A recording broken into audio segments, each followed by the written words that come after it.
Welcome back to Stab the Dragon Productions for episode number 146. As we continue our little break from our Texas Rye Whiskey Tournament to examine some Evan Williams products, back in episode 110, which I think was May of 2023, I compared Evan Williams 1783 with the basic black label, and the black label won. In episode 145, just last week, we compared Evan Williams Black with the now rare single barrel. And again, the black label won. So tonight, we'll do another blind tasting of the Evan Williams single barrel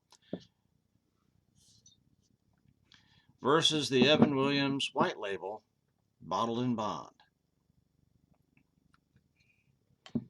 Over the last 10 years or so, I think I've probably consumed more Evan Williams products than any other brand. And now I'm trying to figure out my favorite expression. I think I know which one that is, but I've never done all this head-to-head competition amongst these labels. I've given a brief overview of the history of this brand in my last video, I think, maybe the two previous ones. So I'm just going to kind of jump right into the competition tonight, but I will add this. Evan Williams is frequently listed in the top 20 best-selling whiskeys in America. In this year, 2023, in one list. And again, there's going to be different lists. Different people compile different lists, and so you have to really look at a variety of lists because some lists focus on like delivery services like Drizzly. Some lists focus on what's popular in bars, and some lists maybe touch on gross sales, right? So you have to be careful about that, and so I don't have a definitive list here, but in 2023, the one list that I looked at today, Evan Williams brands are at number 12 for the top 20. In 2022, it was listed as number 9. So it's fallen a little bit. 2019, it was listed at number 8. So that's 3 different lists for 3 different years. And when I say different lists, I mean different companies did the list. So again, I don't have an overall comprehensive look at that.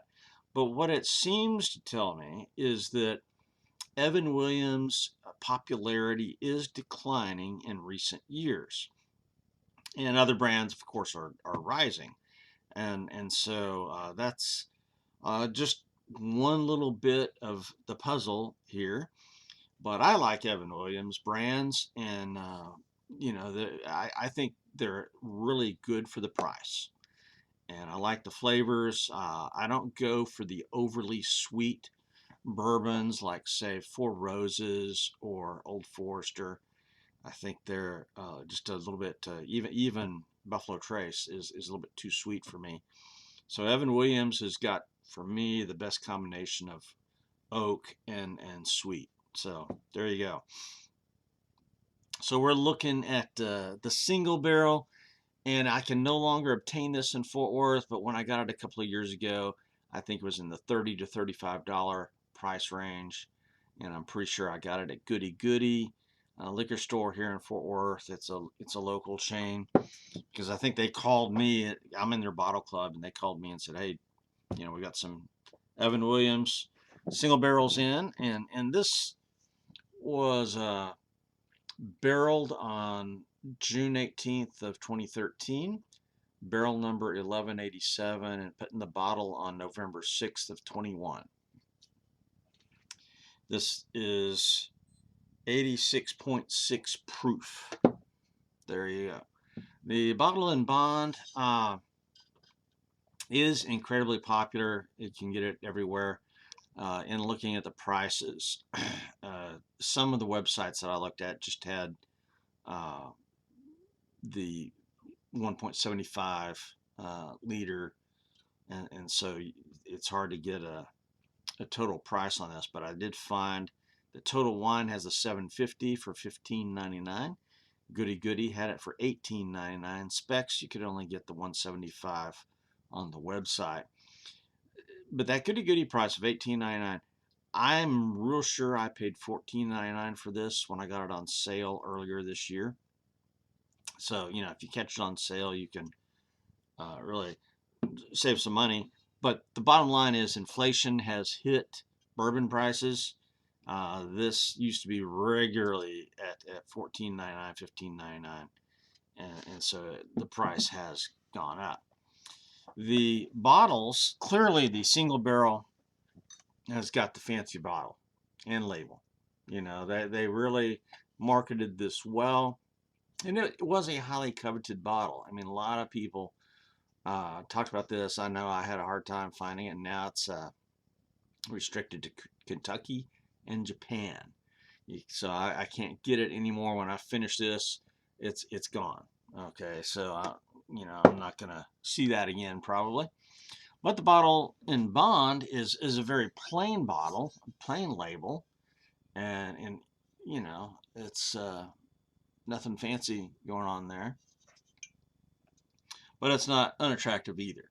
You know, the white label, you know, it's got some gold and green, you know, so it's, you know, it's decent. Appearance. One of the number one has the bottled in bond, and the number two has the single barrel. I won't be able to see those numbers, but you will when I tip the glass up. But just looking at these, they are pretty much identical. I can't tell any difference apart visually. They look like a good bourbon, you know, about a number 3 in color, probably, on my list, 1 through 5. So appearance is going to be a tie. The bottle obviously goes to the single barrel, but let's go for the nose. I'll take this one on the left. Get a little bit of a whiskey smell, which is not real pleasant. Not really an ethanol. You know, when I say a whiskey smell, it's a sickening sweet bourbon smell, which I'm not a real fan of. So other than that, that's about all I get on the nose there. My nose is terrible. I just can't smell whiskeys.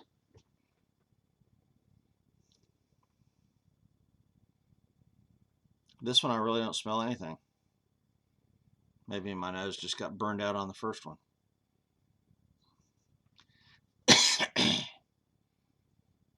So this one has a weaker nose, I think.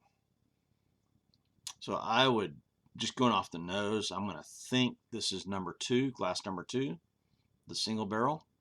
So I'm going to do the tasting. So nose, I'm going to give it to the one on my left. I can smell a little bit. So I'm going to start with the one on my right because I think it had a weaker nose.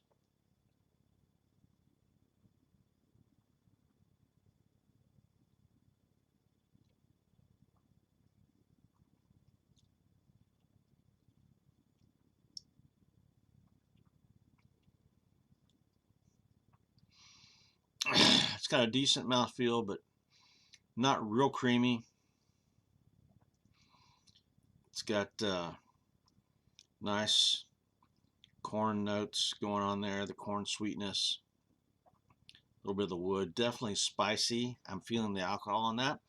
So going off the mouthfeel and the taste, I'm going to say this could be number 1, bottled in bond. We'll see.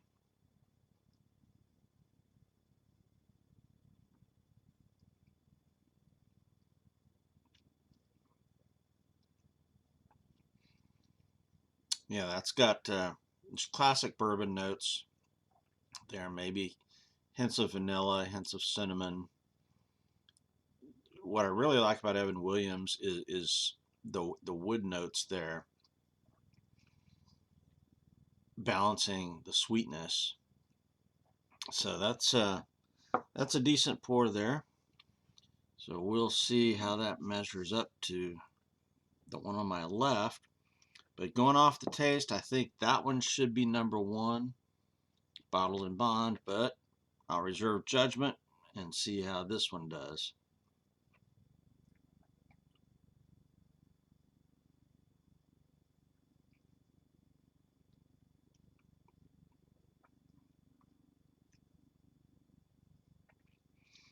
Yeah, this is softer. I think this is going to be number 2, the single barrel.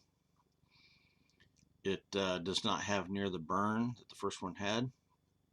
And some people don't like the burn. I like the burn. I think smooth is overrated. So here the flavors are tamped down a little bit. I'm positive this is going to be the single barrel. So there should be a number 2 underneath there.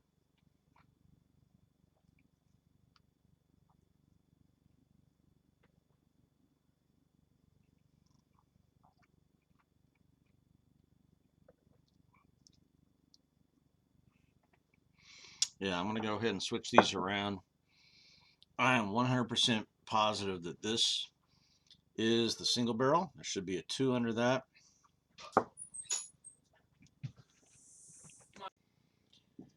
I am out of Topo Chico, so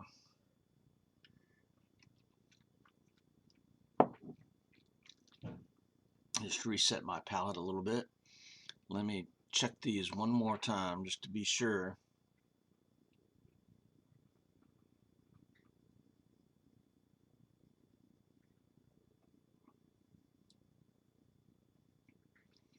Yeah, this is the single barrel. 86.6 proof. And it's decent, but you know, like I said, it lost to the black label. It's just a little bit too smooth, too mild.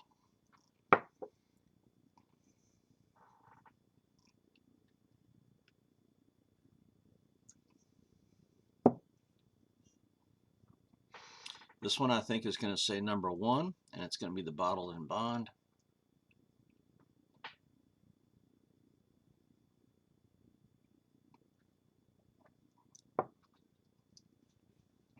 Yeah, see, that time I'm getting the peanuts.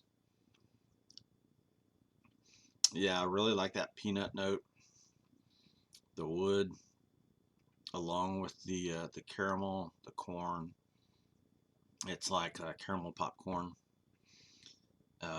mixed with peanuts. You know, Cracker Jacks. There you go. Yeah, it's kind of like Cracker Jacks. So we have a winner, this one, and it is in fact number 1. So I was correct. I guessed it right. This is the Evan Williams Bottled in Bond, and this is one of my all-time favorites. For the price and the flavor, you really can't go wrong there. So once again, the single barrel is decent, but it has lost 2 rounds. So it's out and it's almost done. You know, just 4 or 5 more pours, I guess. And I'll never get it again because it's just not sold here anymore. Well, I'm not sure. We're in the holiday period here, so I'm not sure if I'll get to do another whiskey show until the new year, but we'll see what happens. But this is Stab the Dragon out here.